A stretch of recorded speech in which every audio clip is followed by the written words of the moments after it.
কি ভাবছো তোমরা, লম্বা লম্বা এগুলো কি বানাচ্ছি? কালারিং? পরে দেখলেই বুঝতে পারবে যেটা আমি কি বানাচ্ছি। এটা অন্তত বুঝতে পেরেছো যে এটা আমি কেক বানাচ্ছি। আর হ্যাঁ, তোমরা বলো তো এটা কি ফ্লেভারের কেক বানাচ্ছি, কমেন্টে জানাও। এই দুটো দেখছো একদম কিন্তু ছোট্ট ছোট্ট কেক। কালারটা দেখো কত সুন্দর এসেছে, পিঙ্ক কালার। আমি কোটিং করে নিয়েছি, এবার তোমাদের ডিজাইনটা দেখাবো। এই বেসের ওপরে হবে। এবার দেখো কেকটার ওপরে কত অত্যাচার হবে। কেকের কালারটা কিন্তু ছিল হালকা লাইট পিঙ্ক কালার। ফোনে অতটা বোঝা যাচ্ছে না, কিন্তু হালকা লাইট পিঙ্ক কালার ছিল কেকটা। যা, কেকটা কেটে দিলাম। না না, ডিজাইনটাই এমনই ছিল। কি ডিজাইন দেখো।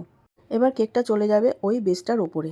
আমি না প্রচণ্ড ভয় পেয়ে গেছিলাম, কি করে বসাবো, কি করব আমি কিছুই বুঝতে পারছিলাম না। সত্যি কথা বলতে আমি এই রকম ডিজাইন বানাইনি।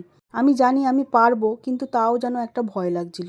আর হ্যাঁ, এই যে বাতিল যে কেকটা দেখছো, এইটাও কিন্তু আমি দিয়ে দেবো। আর হ্যাঁ, তোমাদেরকে একটা কথা বলি, এটা কিন্তু কোনো অর্ডারের কেক না। এই কেকটা আমি গিফট করছি। কাকে গিফট করছি তোমাদেরকে সবই বলবো। ডিজাইনটা আমাকে বলে দিয়েছে ওর এই রকম ডিজাইনের কেক লাগবে। আরও একটা কথা বলি, এইটা কিন্তু একজনের বার্থডের কেক না, এটা দুজনের বার্থডের কেক। তো বুঝতেই পারছো তোমরা ডিজাইনটা কীরকম হবে। আর হ্যাঁ, তোমাদেরকে আর একটা কথা বলি, আমার বানানো কেক যদি তোমাদের ভালো লেগে থাকে তোমরা তাহলে অর্ডার করতে পারো আমার কাছে। চলো এবার এটা রেডি করে এবার আমাকে কিছুক্ষণ ফ্রিজে রাখতে হবে এইটা। এবার আমি বানিয়ে নেবো ছোট্ট ছোট্ট দুটো পুচকি কেক দুটো। এইটা আবার 2 টায়ারের কেক হবে। এইটা আইসিং করতে আমার ঘাম ছুটে গেছে সত্যি বলতে। চলো এবার আমি রেনবোটা লাগিয়ে নেব। এবার তোমরা বুঝতে পারছো কালারিং লম্বা লম্বা কি করছিলাম। দেখো রেনবোটা লাগানো হয়ে গেছে। এইবারে যে ছোট্ট মিনি কেক দুটো আছে ওইটা আমি পাশে বসিয়ে দেবো। এবার দেখো পাশে বসিয়ে দিয়েছি, এবারে ডিজাইনটা করে নেব। এবার বলি তোমাদেরকে কার বার্থডে ছিল। বার্থডেটা ছিল ভাগ্নির বার্থডে। সত্যি বলতে ওরা আমার কাছে অর্ডার করেছিল। আর এই ভাগ্নিটা না আমার কাছে একবারও কেক পায়নি। সবাই মোটামুটি পেয়েছে, এই ভাগ্নিটা আর একটা ভাগ্নি আছে ও পায়নি।